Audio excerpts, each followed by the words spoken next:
Vamos a arrancar, amigos, el programa recibiendo al ministro de Ganadería, Agricultura y Pesca, Carlos María Uriarte, que está, como decíamos recién, por el norte del país. Vamos a hablar en primer lugar de un tema que ya habíamos adelantado aquí en el programa, que es la definición de correr el periodo de vacunación para el mes de marzo y no en febrero. Comienza el 15 de marzo. Ministro, bueno, ¿qué características tiene esta resolución? ¿A qué responde de alguna manera esta definición de correr el periodo? Buen día. Buen día, Martín. Un gusto, como siempre.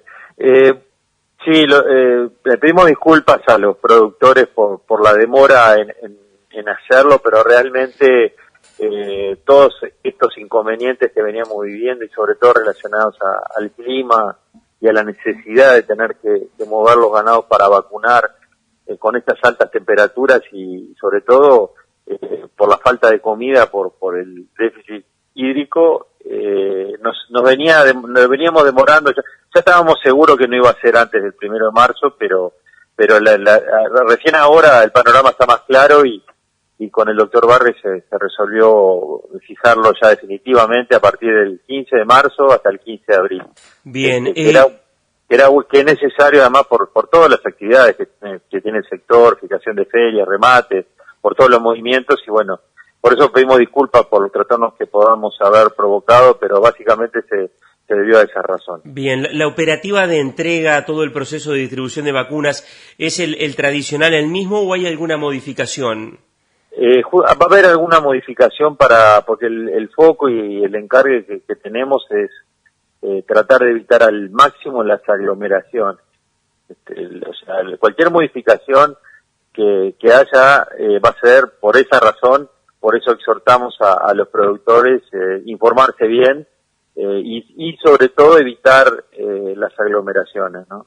Uh-huh. Estamos al servicio, tenemos problemas de personal, tenemos todo lo que todo el mundo sabe, pero vamos a hacer los máximos esfuerzos para atender a los productores y evitar producir aglomeración. Bien, ya que está en el norte, el tema, y hablando de sanidad, tema garrapata, ¿cómo lo vienen siguiendo a este tema, que naturalmente es un tema preocupante y que impacta muy fuerte en la ganadería en varias zonas del país, pero sobre todo en el norte? Ayer lo hablamos profundamente con la agropecuaria de Salto, con los productores, es un tema generalizado, que no, ya a esta altura te diría que no es solo el norte, es todo el país.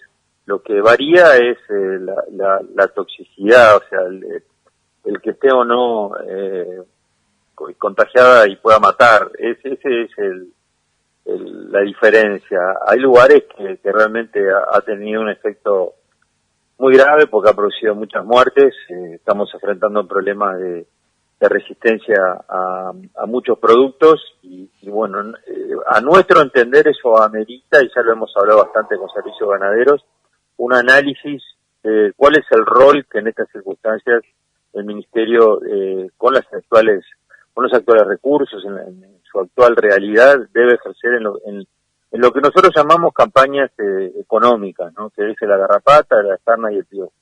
Lo que se refiere a la zoonótica sí es otro tema, ahí no hay duda. Pero en estas nosotros tenemos que el rol de los privados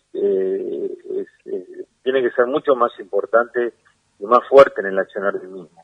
Claro, o sea, se coincide sí, ministro, se coincide en el diagnóstico del problema. Entonces, ¿cuál sería, recién usted algo estaba mencionando, cuál sería la línea de trabajo para atender esta situación?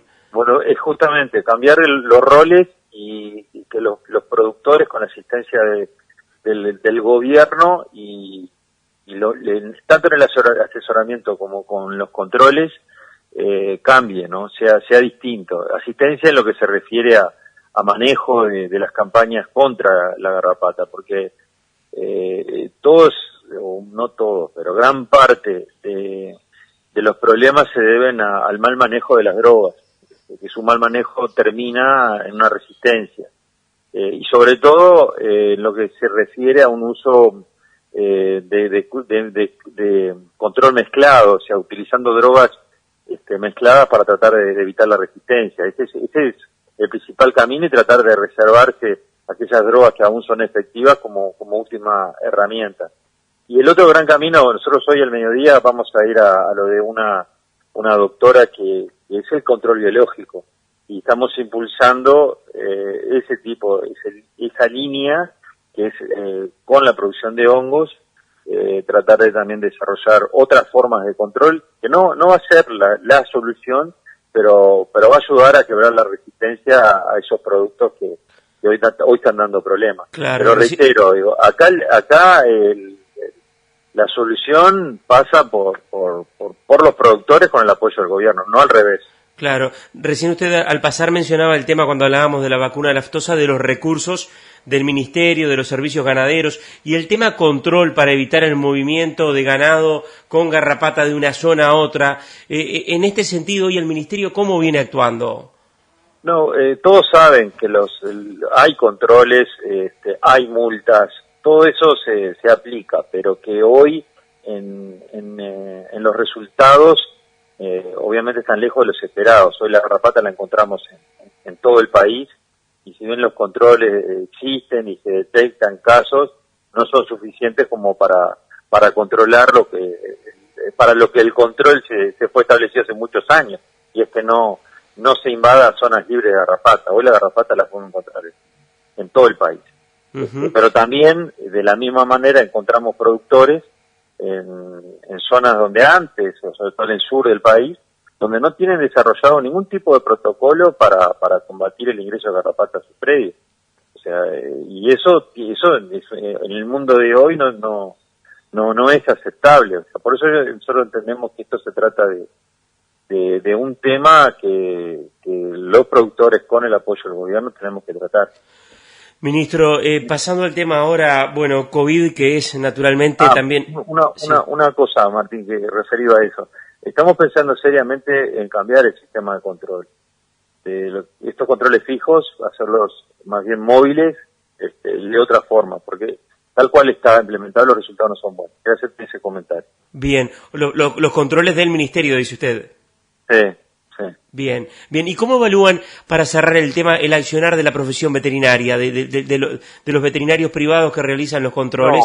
No, muy bueno, Martín. No, los veterinarios pobres están pasando una etapa, en su inmensa mayoría, obviamente, no se puede generalizar en nadie, pero el sistema actual hace realmente que, por ejemplo, haya gente que no quiera mandar vender a determinados departamentos porque sabe que los controles ahí son muy duros, y eso le puede implicar sanciones, suspensiones, y a veces multas muy caras. Claro. Y la realidad te dice que a veces, por ejemplo, y te voy a dar todo lo que te estuve comentando, a veces cuando uno revisa un ganado, lo va a embarcar, la garrapata microscópica no se ve, no la ve el que hace el despacho de tropa, no la ve el que recibe el ganado, y en los 15 días le salta a un productor que no tiene protocolo de los animales que ingresan a su predio, a los 15 días le salta garrapata, o ve que los animales tienen garrapata y se le queja al ministerio, y ahí viene todo para atrás de vuelta, y resulta que en realidad el culpable no haber tenido un protocolo de entrada de cualquier animal, venga de donde venga. Está clarísimo. La microscópica no se puede saber. Y lo otro que ha sido realmente un dolor de cabeza es cuando los veterinarios del ministerio, cumpliendo su función, detectan una garrapata, una cascarita en un animal peludo de invierno que se escapó, y hace que venga la sanción para atrás. Y por eso digo, hay veterinarios que viven con el Jesús en la boca para ver qué es lo que le va a pasar, y eso realmente va a contramano de lo que queremos, que es combatir la garrapata. Está claro, no, hablando pronto y mal, se comen un garrón. Garrón, por eso hay zonas que los productores del norte no quieren vender. Sabemos de negocios que se han desarmado, ha vuelto para atrás muchos kilómetros los negocios por estas razones. Sabemos de veterinarios, pero excelentes veterinarios, trabajadores, que se han comido cada garrón por estas circunstancias, que no es lo que queremos. Lo precisamos trabajando en base a su responsabilidad, cumpliendo su función de la mejor manera posible. O sea, por eso es que yo entiendo, la debemos repensar con los productores, con el sector privado, y enfocarnos todos en la misma dirección. Creo que los sistemas de control que estamos implementando, que estamos usando ahora, han actuado en contra. Al revés, y peor aún, porque actúan en contra del negocio. Es decir, las posibilidades de compra de un productor de determinadas zonas, o las posibilidades de venta de productores de otras zonas, se ven a veces limitadas porque tienen miedo que ocurra algo en este sentido. Ministro, pasemos al tema COVID. Bueno, llega la vacuna, seguramente hay que ver si finalizando este mes de febrero, marzo. Australia, por ejemplo, que también es una referencia en el contexto internacional en la producción de alimentos, ha determinado que dentro de lo que es la población prioritaria a vacunar está, por ejemplo, la industria frigorífica. Es un tema que aquí en Uruguay se ha planteado, por ejemplo, en el ámbito de la Junta de INAC, la conversación, por lo menos el análisis, naturalmente que la definición pasa por salud pública seguramente o por otro ámbito del Ejecutivo. ¿Cómo lo ven al tema hoy ustedes desde el Ministerio de Ganadería? Completo un poco tu información, porque para Australia los trabajadores de la industria frigorífica son una de las categorías prioritarias, ¿no? Los tienen en los primeros lugares en el orden de vacunación. Exactamente.